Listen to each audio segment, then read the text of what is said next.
And then we found out that day that the world was about to shut down. I take any if the opportunity presents itself, I'm obviously going to listen. Welcome to the Real Appreciation Podcast. I am David Clair-Bennett, and today I am absolutely thrilled to be sitting here with my friend who you may know best as the inaugural Tough Enough winner, a former three-time hardcore champion, former WWE Superstar, and what has to be the best wrestler turned YouTuber out there. Please, ladies and gentlemen, welcome to the show, Maven. David, thank you so much for that introduction. It's taken a while for us to get together, but I'm so happy, proud of your success, proud of what you're doing, proud of the awareness you're bringing. Yeah, like I said, I'm solo today, so if my dogs are jumping all over me, just forgive me. Hey, it's all good, man. I appreciate you so much. But brother, you've been absolutely freaking killing it on YouTube. Seriously, man, congrats on all of your success. What we're doing is just showing that there's other ways to present wrestling content. That's it. Like my partner, when he contacted me, he said, I do things a little bit different. Most wrestlers make wrestling videos and put them on YouTube. He's like, I want to make YouTube videos about wrestling. And that's basically what we're doing. We don't do an hour podcast. I'm not sitting down with a different guest every week after week. We're trying to do something that's just a little bit different. Like the last video that just came out, I gave my wrestling Mount Rushmore, and we went to Mount Rushmore. And it's funny because it's like a 9 or a 10-minute video. We were there for 7 hours, 7 hours. Wow. But that's the end result, and we're having a lot of fun. It's weird. I didn't realize the knowledge that I had about the wrestling business until the last year, until we've been able to have the channel, and it's also been great reconnecting with a lot of the guys, a lot of former friends that just with the passage of time I've lost touch with. Oh man, I'm gonna sound like a huge mark here, but I'm pretty sure I've seen every single episode of yours, so congrats. Brother, no, watch them again. Watch them twice. I tell people, watch them 2 or 3. I got in trouble once. I was trying to highlight a video coming up, and on because I use my Instagram channel is basically just to drive people to the YouTube channel. I don't make $1 off Instagram, so I'm just trying to push people to YouTube. And on one of my things, just a quick little 30-second, hey, this is the video coming up this week. I said, this is the video coming up this week. Watch it. And hell, while you're there, watch the ads too. And I kind of winked, and my partner was like, yeah, you that's a gray area. He's like, we can't be telling people to do. And I was like, I didn't know. If somebody gets mad at that, then but I won't do it again. So, well, first and foremost, I have to talk to you about what I would consider to be one of your most iconic moments in your entire career. And I'm sure you get tired of talking about this, but Maven, man, I gotta ask. Back in 2005, you and other WWE superstars participated in a game of dodgeball on MTV's The 70s House. Talk to me about your experience on the canceled MTV series. Good swerve. Didn't think that's where you were going with that. Where did you think I was going? Oh, who knew? I don't know. Huh. That was one of the most fun days I had while I was in the WWE. It was one of those things that we would always get asked to do stuff. And I think one of the reasons The Miz has become the ultra mega star he is because he does everything. He told him from day one, if you have a radio interview, a TV spot, a media day that needs to be done, I'm your guy. I will do it. And if I had my career to do over again, I would copy exactly what he did because it's genius. Yes. But it was one of those days where they, like a week or so ahead of time, they asked a bunch of guys, hey, they're filming a show, that 70s House, and guys didn't want to do it because it was on an off day. And they flew us from, I forget what town we were in, but they flew us to California, out to LA, put us up, and we'd have to be there, and we would end up missing 2 days at home. So instead of flying home on a Tuesday, we would fly to LA on that Tuesday. The Wednesday we would film the game of dodgeball, and then home on Thursday, and then back out on Friday. So nobody wanted to do it. But once we got there, it was just a blast. It was a free trip to LA, and I felt so sorry for those kids. I've watched it back a couple times since then. Like, we destroyed them, and there was no and like, they edited it, and we played a couple games. They never got one of us out. Like, none of us. They didn't get one of us five. I think it was me, Jindrak, Booker, Charlie Haas, and who was the and Hardcore Bob Holly. Holly. Yep. And Bob Holly, yeah. And they didn't get one of us out at all in any of the games. We killed them. And we come across looking like brutes. But that's kind of what it was. And I got to correct you from earlier when you said you sound like a mark. We're all marks, brother. Yeah. If you I learned this early on. If you love this business, I don't care if you're in it or just a fan, you're a mark. I'm the biggest mark there is. So I'm right there with you, bro. Hey, video idea for you. Part 2, dodgeball. Let's do it.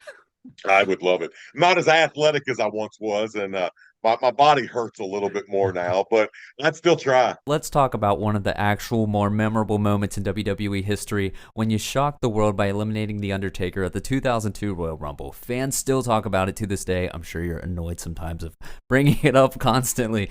But what was running through your mind in the ring, and what did that moment mean for your career, both personally as well as professionally? You know what? I don't get tired of talking about it. That's like, I mean, it's like asking somebody, tell me about the best day of your life.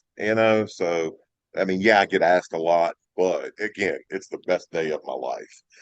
It was just one of those cases where I'm still to this day extremely thankful to the man that made it possible, and that's the Undertaker.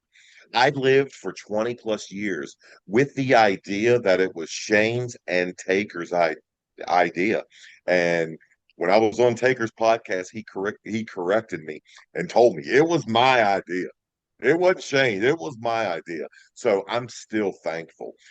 Basically, what Taker did, and for anyone of your fans that are watching that might not understand the wrestling business, in wrestling, the way to build a superstar is by giving them spots, making them look good. We're out there. We're not trying to pull the wool over anyone's eyes. We're not having real fights. So when something happens or when you get pinned, you're allowing it to happen. So when I eliminated Taker, he was allowing me to get that spot. And he was gracious. He didn't have to do it. He could have said, nah, I want someone more established. I want The Rock. I want Stone Cold. I want Hunter to eliminate me. But he gave me that opportunity, which in turn gave me my career. Is absolutely amazing. And you were just talking about you being on his podcast, which I listened to that earlier just to get ready for this, and it's like my third time listening to this.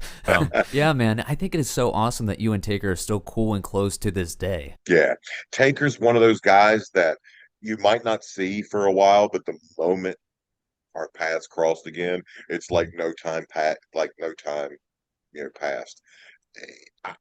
There's no one in the wrestling business that commands more respect than him, but it's 100% earned.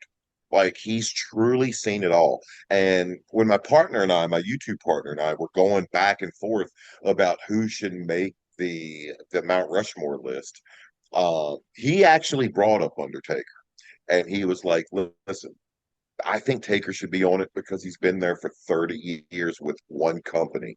And then I started thinking, and I was like, and he's meant more to guys in the locker room, guys like me, guys he helped give careers to. And once that, you became apparent, it was just obvious. Yeah, he's definitely on the Mount Rushmore. Hey guys, a big reason why I started the Real Appreciation podcast was not only for the pun, okay, maybe a little, but it was also as a way to be better. And speaking of being better, I have to thank today's sponsor, Dubby. Dubby is the perfect drink if you're looking for a great energy boost without the crash. You should check out Dubby. For real, it's a clean energy drink that keeps you focused and energized, and it doesn't have any of that junk like sugars or artificial dyes. Seriously, it's got nootropics, vitamins, no sugar, 0 calories, no artificial colors, and no maltodextrin. I've been using it and it's been a game changer for me. Plus, I've got a special deal for you guys. Use my promo code REAL10 to get 10% off your order. Just head over to W's website, pick out your favorite flavors, and enter REAL10 at checkout for your discount. Seriously, give it a try and see the difference. Be better with W. Yes, man. He seems like a wonderful guy, both in and outside of the ring. Yeah. And it was cool because when I was there, like we had dinner the night before, and then the next day, it was a long day.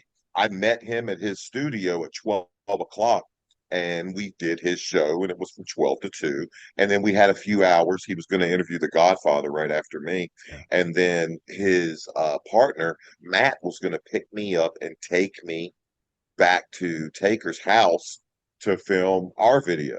And I think we were supposed to get there around 4. So we probably started filming around, I would say 4:30, probably done around 5:30. And I figured, like, I know when people come over my house, I'm quick to show them the door. Like family or whatever comes over. All right, you've been here 10 whole minutes. There's the door. Thanks. Thanks for coming. Don't make it a habit. But he was so gracious, and we didn't leave until like 11:30 that night. Wow. And I'm like, at some point, I'm pinching myself. I'm like, I'm riding around Taker's property on his side by side, and he's showing me his land and showing me like where because I used to hunt and he's into hunting, and he's showing me where all his targets are set up, and it was completely unexpected. And then on top of that, his family is just amazing. Like Michelle McCool, his wife, and then he's got two kids, and his son's like, Maven, you want to see my room? And I'm like, well, buddy, I don't quite know if your dad wants me running through his house looking at your room. And he's like, you can show it. And his son is, let's just say he's under 5 years old, and I want his shower. His son has the biggest shower for any 5-year-old I've ever seen. I was envious. But it was just, all in all, it was just a great trip to Austin and just an amazing day. Because I'm still a mark for Taker. I still look up to the dead man. I'm happy to call him a friend. I'm happy to have him in my phone. But even with all that, I still have nothing but admiration and respect for the man. How does it feel to be in the ring with a Hall of Famer like The Undertaker? Terrifying. Because like, all right, I know if something goes wrong, it's not his fault. He didn't mess up. It's going to be on me. But it's also comforting in the aspect that when I got to the business, I got to wrestling completely different than anyone ever. And, dare I say, I know Rock's, one of his early matches was on a pay-per-view, but I don't know if that was his first match ever. My first match was on SmackDown, on, a televised show. My first match. So as terrifying as that was, as scared as I was, I was comforted by knowing I was in the ring with pros. I wasn't, wrestling in a high school gym with a guy who had about the same experience level as me. So we were going to, make stupid mistakes. Yeah. So I knew they were going to be in the right spots and helping me out all the time. But then that just leads to, well, if somebody F's up, it's me, not them. Well, speaking of the Hall of Fame, when are you being inducted? Dude, it's so funny. It's like people always like, yeah, Maven for Hall. It's not gonna happen. And I'm fine with that. Like I'm 40. I'll be 48 next month, and I'm not gonna lie. Like it took a while to get to. I was very bitter with the business for a while. But with age comes wisdom, and once I face the fact that I've got less days ahead of me than are behind me. Right. Then it's time to just start being okay with where you're at, what you've accomplished, what you've done. And once I let things go, because in the end, you just you can hold on to bitterness, but in the end, you just got to let them go because all it's doing is hurting me. And once I was able to do that, then I was able to embrace wrestling and my love for not only the wrestling business, but for what I was able to accomplish. Did I have the greatest career? No, hell no. Never. Never be a Hall of Famer. But yeah, I was still in a business at a time when there was about 60 men on the earth that had that job. That's still pretty damn cool. Well, speaking of the Hall of Fame, when are you being inducted? Dude, it's so funny. It's like people always like, yeah, Maven for Hall of yeah, it's not gonna happen. Like, and I'm fine with that. Like, it's taken. I'm 40. I'll be 48 next month, and I'm not gonna lie. Like, it took a while to get to. I was very bitter with the business for a while. Um, but with age comes wisdom, and once I face the fact that I've got less days ahead of me than are behind me, Right. then it's time to just start being okay with where you're at, what you've accomplished, what you've done. And once I let things go, because in the end, you can hold on to bitterness, but in the end, you just got to let them go because all it's doing is hurting me. And once I was able to do that, then I was able to embrace wrestling and my love for not only the wrestling business, but for what I was able to accomplish. Did I have the greatest career? No, hell no. Never. Never be a Hall of Famer. But yeah, I was still in a business at a time when there was about 60 men on the earth that had that job. That's still pretty damn cool. Dude, that is so cool to see the gratitude from you, just like so outspoken like that, man. I think it's awesome. It wasn't overnight. It took time. It wasn't overnight. But you got there. And that's what I'm saying, man. You got there nonetheless. And something I always tell myself is the only person that I am better than is the person I was yesterday. Feeling that. Yes, you can use it. Copyright. I'm just kidding. Yeah. How about this? I'll quote you on it. Perfect. I'd be like, yeah, my buddy David Bennett, he always said. I like that though.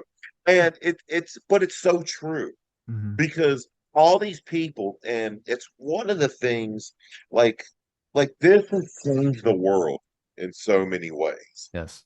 And I often believe you want to know, I wish kind of that Twitter and all the social media apps, I kind of wish they existed when I was doing my run. Because I'd have 20 million followers right now. Yes. Because I would have been one of the first ones. I would have had that phone and my face and Randy while we were on the road.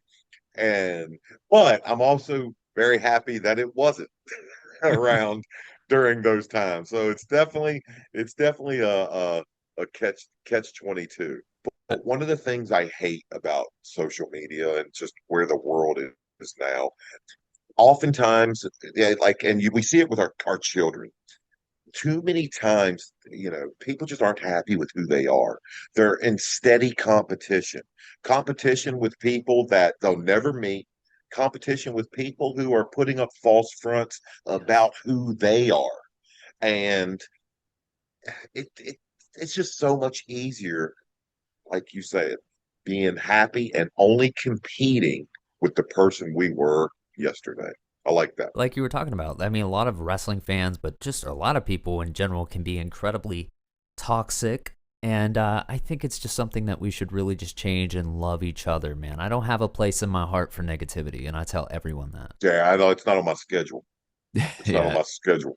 And and especially with like the political climate, trust me, I'm not going to go into politics. That's one thing. I had a few rules, and fortunately my partner was right there with me. One of the rules I said from day one, we are not getting into politics on my channel. Uh, but there's so many things that just divide us. And if you really like boil it down to what we all as humans and as Americans want, we all want the same thing. We all want the same thing. And so many more things bring us together and link us than that divide us. But unfortunately, the TV and the social media, the sensationalism and bad news is what gets all the headlines. And I mean, it's a flaw in today's society. So I like what you said.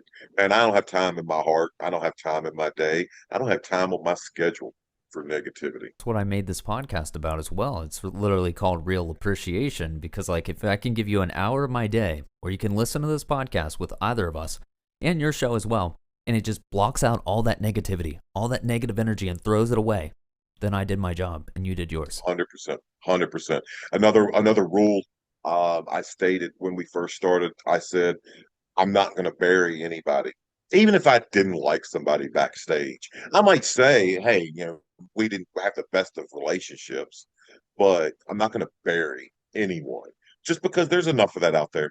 Yeah. There's enough people out there that have shows where they just talk about how horrible everyone on earth is but them. And if that's your goal, if that's what your appetite desires, choose them. Well, I guess I'll scratch this Maven. I need you to bury Triple H promo here. Hold on. Hold on. Well, wrestling fans are incredibly passionate and very loyal, as you know, and I'm sure you've had your fair share of interactions with them, probably at airports. What are some of the craziest or most unforgettable fan interactions you've had? Well, and I mentioned it on one of the videos I did. I got to an airport one time and my bag was late and I was late. And so my ride had to leave. They had to get to the damn show.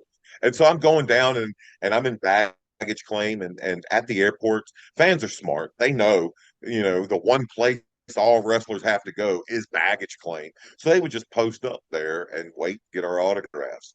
And I got to baggage claim and had about an hour to get to a show, which was an hour away. And a couple fans, I told them, I was like, hey, if you can give me a ride, you got free tickets. And they were all too eager to accept. And it was just an hour of me answering questions along the way. But most of my interactions, and obviously with the channel, I get recognized so much more now. I think probably the craziest one is about 2 weeks ago. I was just in my grocery store and I got asked. Normally I get asked how, or somebody points at me and they just, yo, man, you look like that guy. But I got asked, are you that guy from YouTube who answers wrestling questions? And I was like, yeah, I guess I am. How amazing is that, though? Now you're more known. You're honestly more known for that. Like, my girlfriend doesn't really love wrestling too much, but she's like, I've seen him on YouTube, and she's seen all your videos with me. Thank you. She sounds like she's very smart. She is. Her name is Katie, so give her a shout out. Hey, Katie, thank you so much. I'm going to assume that Katie is around your age, which means she probably didn't watch me wrestle. So the fact that we're able to reach and touch her and just the fact that she gives me some of her precious time just amazes me. When I have people that tell me, yo, my son's 16, he loves your channel. He didn't watch me wrestle. Last time I was on a WWE television was 2005. Like, I'm not a mathematician, but I'm smart enough to know that was 19 years ago. Like, these people just didn't watch me. So the fact that a platform exists where they can see and hear me talk and give my interpretation. It's just, it's amazing. It's one of those things that makes me grateful with the technology. Again, I can hate social media for some aspects, but I can love it for that reason. You have shared the ring with some of the biggest names in the industry, but I'm curious to know, Maven, if you had the opportunity to have one more match today and with anyone from WWE or even AEW, who would you want to face? Obviously, I can put guys like Rock or Austin. I mean, they're obviously the top of the list.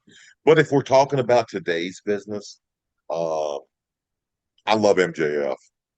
I think MJF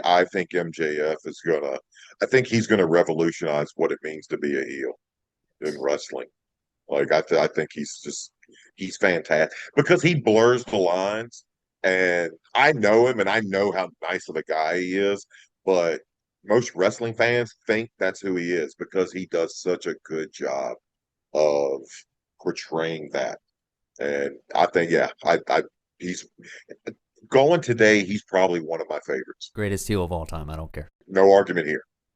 No argument here. Right before we started recording this episode, I checked your YouTube channel, and at the time of this recording, you had nearly 500,000 subscribers, 77,222,303 views. How does it feel to be one of the most successful wrestlers turned YouTubers out there today? It's just nuts. It's just, and because I've said it before, I'll say it again. A year and a half ago, 77 million people did not wonder, or even 488,000 people did not wake up wondering what I was doing.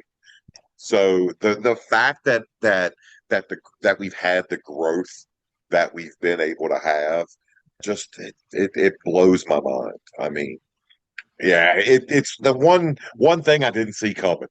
Yeah. It's definitely the one thing. I honestly, I was more certain that I was going to win Tough Enough than I was going to have a successful YouTube channel.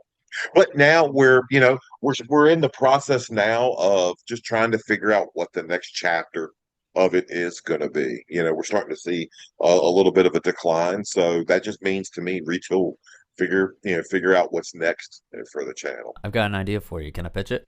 Please lay it on me. In the style of Maven's YouTube channel, I'm going to throw out the names of 3 WWE superstars, and I'd love for you to tell me the very first story that comes to mind. No holding back, whatever pops into your head. You want to do it? Let's do it. The Undertaker. PG stories. Yeah. Since we've went through the elimination of the Royal Rumble, I'll take you to a different story. It actually, I talk about it in detail on one of the upcoming videos. At Hunter's bachelor party, let's just say I leave an establishment where we were at, walk out of the establishment, and Devon, who I was riding with, pulls the car up, and standing right next to the car is Hunter and Vince. And as I'm walking to the car, going to avoid those guys because I had some cocktails at this point, Undertaker says, "Hey kid, take a hip toss." And when he said that, I charged him, and he hip tosses me up in the air through Devon's car windshield. I was not expecting that. And Devon was not too happy with me. He was not pleased. So that's the funny story I can think of the Undertaker. Next up, Randy Orton. One of my best friends when I was on the road, probably about a month after I got released, I get a call. Oh gosh, 1 a.m, and it's Orton. And he's asking me, "What's your address?" And I'm like, "Why?" He's like, "Man, what's your address?" So I'm like, it's, I gave it to him, and I hear in the background, deep, deep, deep, deep. I'm like, "What are you doing?" And he's like, yeah, I just got some time off, so I decided to come visit you. And he is at the airport. Didn't tell me he was coming. Just flew in. Just got a ticket. Went to the airport. Got a ticket, and he got a ticket and he decided to fly into an airport there were 3 closer airports than the one he landed at.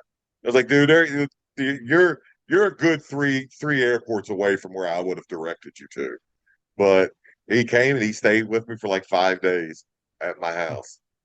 Wow. And it was just weird, just going to the gym, like my home gym, with Randy, because when we're on the road, it's one thing, because we go into all these towns where there's posters and flyers of wrestling's going to be here. But at my home gym, these people, they don't care I work out there. Like, they see me all the time. But they don't see Orton.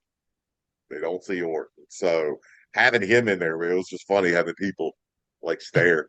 And I'm telling him, I'm like, "Man, I'm in here every damn day. They don't care about me." Finally, Batista. Same deal. The same gym that I took Randy to. The gym gave me free membership. And they never really gave me a hard time about the membership until they were changing. They bought a new building and were upgrading, and that's when the owner called in her favor. She came to me and she was like, "Listen, I've never asked you for a membership. I love having you work out here." She's like, "With the grand opening of the new facility, can you get a wrestler here?" And I was like, let me ask some guys. And once I got didn't get offended that she didn't ask me. Again, I work out there all the time. These people, no one's going to stand in line to come see me when they could just come on Tuesday night at 7 o'clock. But I asked Dave, and Dave said, absolutely. If you can get it okay through the office, then 100%. And I called, and the office said, no problem. Just have security there for him. So I got two guys I knew that were federal probation officers to stand security, and the gym had a line down the block. And to rib me, to play a joke on me, after we left the gym, took Dave. I was like, listen, man, I'm gonna take you. Let's go to Outback Steakhouse. I'm gonna get you whatever you want. And he, got about $100 of food himself. He got 2 entrees. He got like 2 blooming onions. Yeah, it was pretty funny. But free gym membership. I'd say I won. Let me know if you want me to come on, and we'll do that like professionally. Maybe we will. Maybe I'll have you on, and that'll be our segment. And you don't tell me, you don't prep me. You just throw names out. You got my number. Keeping it back here, brother. Every career has its highs and lows, and reflection is something I'm super big on. And it also brings out things we wish we could have done differently. I wanted to ask you, do you have any regrets from your time, whether it's in WWE or with anything in life that you just wish you handled differently? Plenty. I mean, obviously, right. Plenty. If there's one thing I would say, I just wish I would have taken time, and I try to do it now. I wish I would have taken time to just enjoy the journey more than anything. So many times, and I think we all, fall prey to it. We're so focused on a destination. We're so focused on an end result. And a lot of times, once we get to that ending, once we get to that final destination, we realize the journey itself was that was the exciting part. That's where we grew, where we learned, where we got better. I don't miss wrestling. I miss the time in the car. Yeah. I don't miss flights, to different towns. I miss the locker room. I miss all the things that led up to wrestling. And I don't know, the older I get, that's the kind of stuff that, I think about just the trips I've taken with my YouTube partner. And I don't really remember as much while we're filming the video, but all the prep work that goes to go into it, or just like I said, we went to Mount Rushmore, and it was an hour drive just to get there. Just the drive there, getting to know him more, and because we're not talking about videos the whole time, but that's the kind of stuff that, to me, is that's the stuff that stays with me. And obviously, with regrets, I really do wish. I wish I would have tried. I would have been more of myself. I think I'm coming out more of who I am on these videos now. Yeah. Whereas back then I was so timid, and I was so terrified. I didn't want to go out and do something, so I did everything letter of the law. But it made me too cookie cutter. It made me too I don't want to say bland, but just too like everybody else. Whereas if I would have went out and just been what I'm doing now, I think I would have had far greater success. I got to ask you this. How are you not signed to a major wrestling company yet? Who knows? Who knows? Was there ever a time WWE called you to come back? Yeah, I talked to them twice after, and the most recently was in 2020 during the pandemic. And well, actually, the day that I was in Orlando and had an interview, and then we found out that day that the world was about to shut down. I take if the opportunity presents itself, I'm obviously going to listen. But if not, then I'm perfectly content with where I'm at right now. Obviously, open to growing. I got a damn comic book getting ready to come out. Like I never would have dreamed that at 48 I'd have a comic book coming out. So, but we never know where God's going to place us. We never know what new opportunities are going to come our ways. Again, 2 years ago, I did not have a YouTube channel on my bingo card. You talk about a comic book coming out. Something else coming out that you have is, listen, man, you're coming into my world. I'm an actor. You're an actor now. Talk about this. You have nothing to worry about. You trust me. Absolutely no. I'm not. There's no one going to be looking over comp cards and say, "Well, do we pick Denzel? Well, Rock's available. Ooh, Maven. Let's go with him." That I promise you. There you go. You were just talking yourself. It's been fun so far. I mean, it's like I said, obviously it's not a big production, and there's budgetary restrictions. So we're filming here and there, and I mean, I still think I have 2 scenes to film. I still got my death scene left to film, but it's a lot of fun. It's called Days of Sodom, and it's a Crow fan film. I'm having a Amazing, dude. blast. Speaking of death scenes, I can give you some words of advice from my own death scene I did in a movie with. I did a movie with Eric Roberts. It was my own film called Survivor's Choice. I want you to be assured it will all be over soon enough.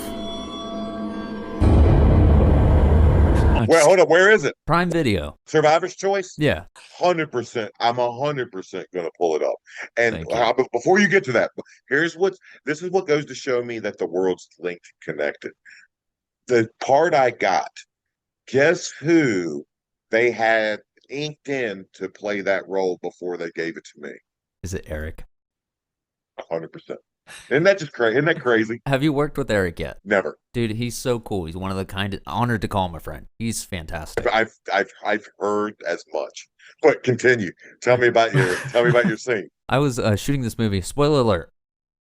All right, you've been warned. I get killed in the movie, so I get my throat slit at the end of the movie. We had this latex person. She was amazing, Megan Bradley. And then whenever we're shooting this, I got all the blood. It comes out great. The scene looks good. So then we're about to go home, but I forgot a change of clothes, and I have to get in the car.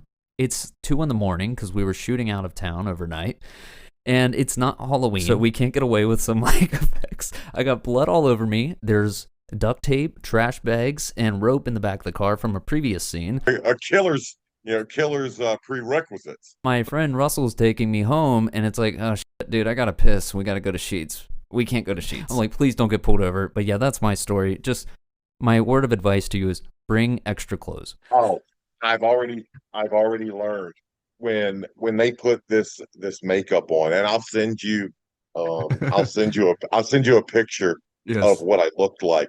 We were doing our first scene, and it was inside of a church, and it was a funeral scene, and I get to work with the main. I'm one of the bad guys, but our main bad guy is Vernon Wells, and Vernon. I mean, the first movies I started watching as a child was Commando, and he's the main heel in Commando, and he's in Weird Science, and so I'm like marking out getting to work with him. But they put all this stuff on me, and I'm in a real flashy purple suit standing outside of a church with a gash on my face and in downtown DC, and there's people walking by, and I'm just like, hey, how are you?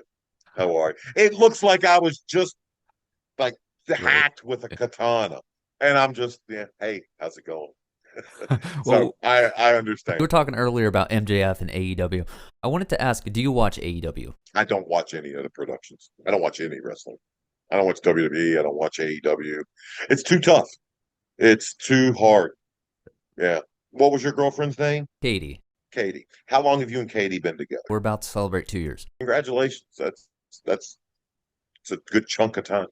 Imagine if all of a sudden Katie decided you weren't right for her, and then wanted you to, go and watch her have dinner with her new boyfriend every Monday night. Would you want to do it? Not at all.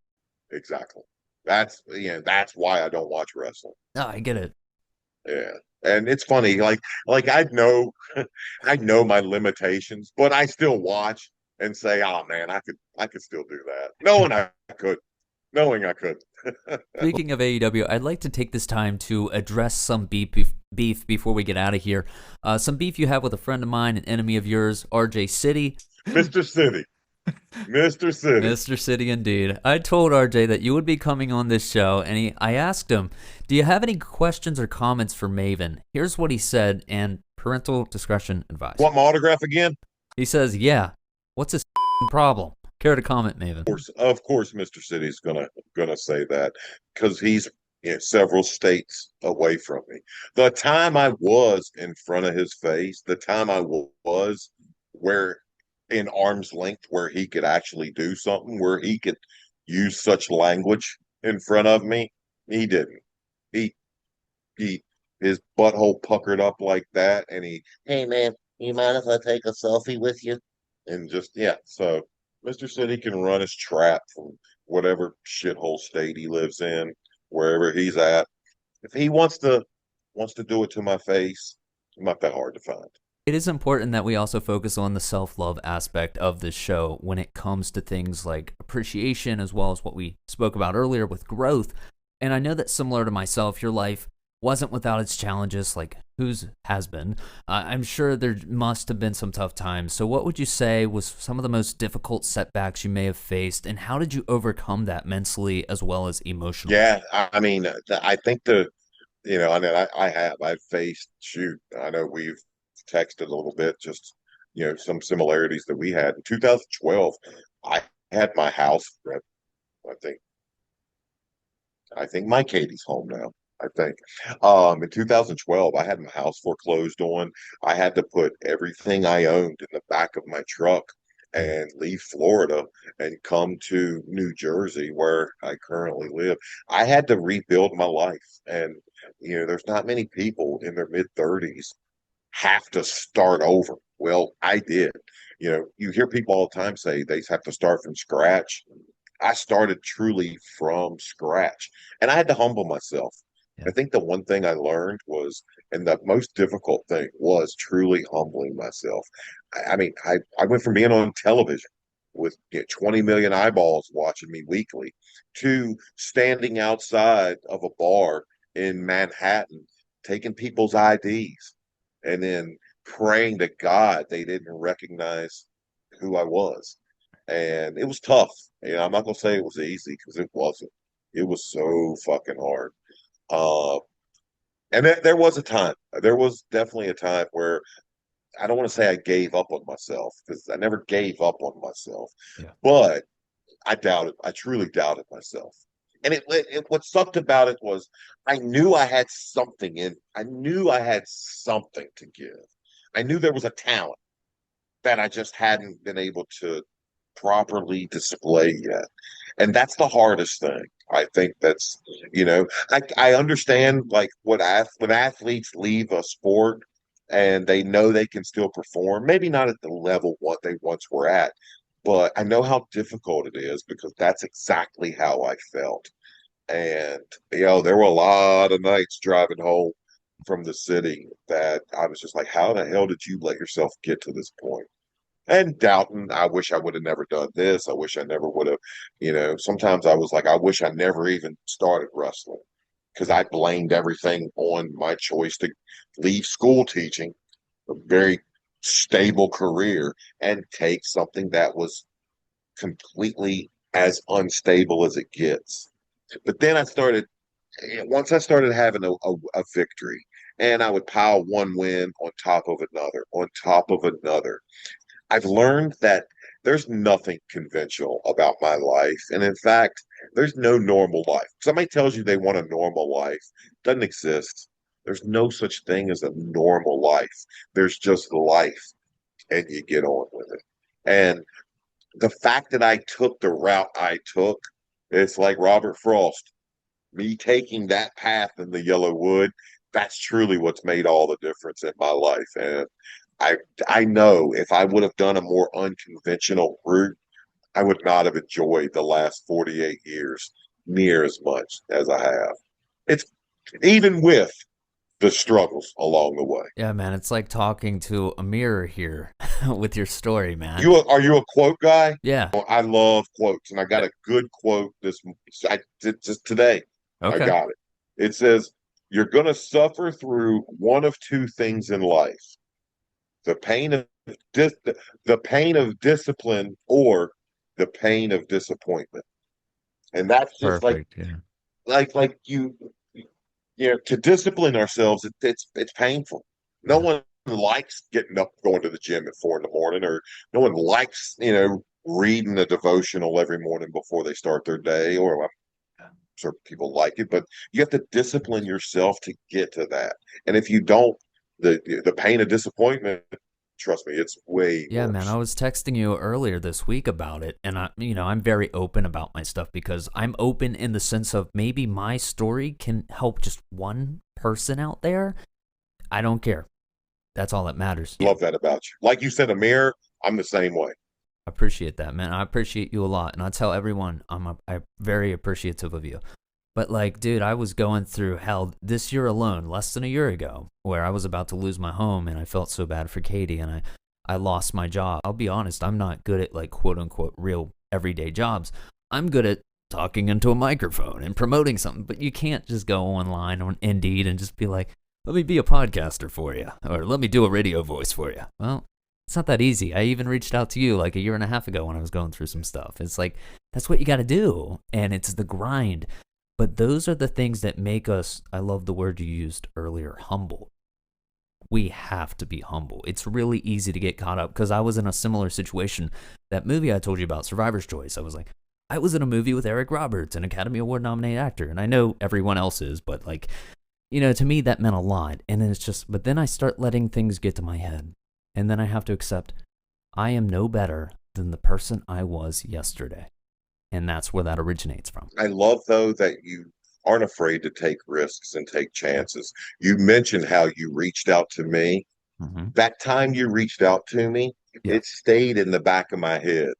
And it stayed in there all the way to the point to where I reached out to you a few weeks back and said, hey, when you reached out before, it was just a hectic time. Let's do it now. So you taking that risk led us to this friendship, to this to this bond right here. And if you would have looked and saw and been like, oh, Maven, there's no way he's going to say yes. I'm just not going to reach out. We wouldn't be here right now, right today. And I love that you believed in yourself enough, even during your worst times. You still knew I have something. I have something to offer. I don't know where it's going to lead, but I know it's not going to lead anywhere if I just stay here on the sideline. Thank you, man. I've only been doing this podcast for 2 months. It shows. No, I'm kidding. Well, all right. I got to bust your balls a little bit. It's funny because like at my job in the city, like the guys that I'm closest with, like we just rip on each other all day. And that's how like once you're in my inner circle, it's when I bust your balls, and feel free, give it right back. If I ever come on your channel, busting yours too. Please do. Please do. But no, that's amazing. And I've followed your success off LinkedIn.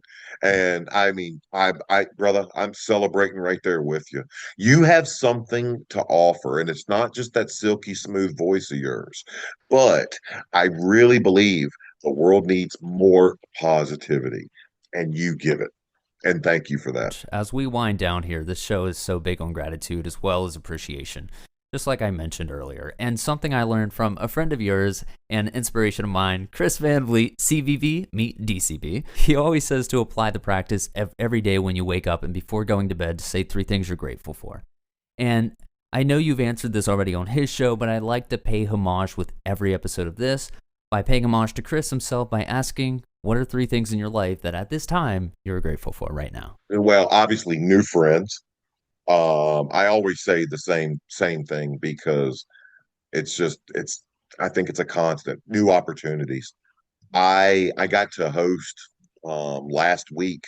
I got to host the ultimate dash for the Maine lottery. That was actually the Maine Vermont New Hampshire lottery. And that was an opportunity that fell in my lap from a buddy of mine, Todd Newton. So just new friends, new new opportunities. And just if anything, the thing I'm probably just the most grateful for is just constantly believing in myself that I can always be better. Amazing. Yeah, because there's been times when I haven't felt that, and it's tough to look at yourself in the mirror. So, I yeah. appreciate that, man. Where can people find you online? Ah, it's very simple. I'm not going to give 100 things. Go to YouTube or Instagram, Maven Huffman, or I think Maven K Huffman is the technical place. But if you do Maven, Maven, Huffman, Huffman, they will find me. Click, I never say it. Click, like, and subscribe. Oh, I know you hate saying that. I do. I just don't like asking people for stuff. I'll do it for you. Please like and subscribe to Maven's YouTube channel. He's crushing it. He's killing it each and every single week. He's going to continue to do so. His last episode, you just talked about Mount Rushmore. It was amazing. His Mount Rushmore of wrestling. You said you even went to Mount Rushmore, right? Oh, yeah. We filmed it. We filmed the Mount Rushmore of wrestling at Mount Rushmore. Like, who does that? It doesn't get any better than that. Man, thank you again for your time, brother. Bro, it's my pleasure. This won't be our last time. Please, man, I had a lot of fun. I don't want this to be the end. You know how many times you talk to people and like, oh, we're going to do this again, and we just never talk again. It's that person that you see that you haven't seen, and you're like, we gotta have dinner sometime. Yeah. Knowing dinner's never going to happen. But we will. We definitely will. I promise you that. I hope so, brother. Thank you so much. My pleasure, David. My pleasure. And you keep killing it too.